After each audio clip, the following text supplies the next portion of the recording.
I heard my mom actually told me that you can get a yeast infection when you put your laptop on your computer, on your lap, because it gets so hot that it burns through your outsides and right into your insides, and then you have a yeast infection. I also heard watching The Notebook gives you a yeast infection because you just get so moist and damp down there, and like you're so jealous and sad about your own life that it creates yeast in more places than one, I think.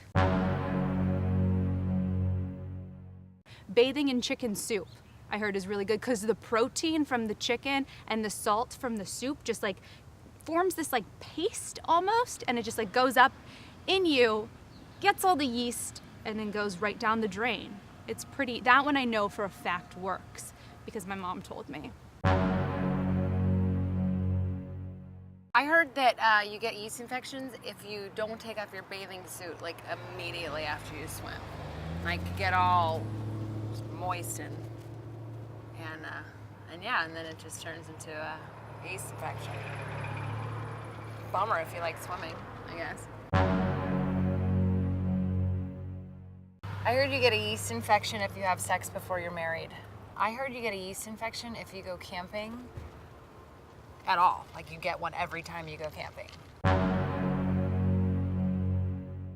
I heard you get a yeast infection after you have a baby.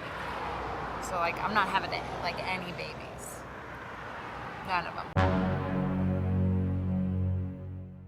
Somebody told me that if you sit on a clove of garlic like all day, that it can help with the yeast infection at least until you get home. I hear that models get like yeast infections like all the time since they don't eat like any carbs, and so their body is just like, we need yeast, so that just comes out of the only hole that doesn't cry and scream and talk like a dummy.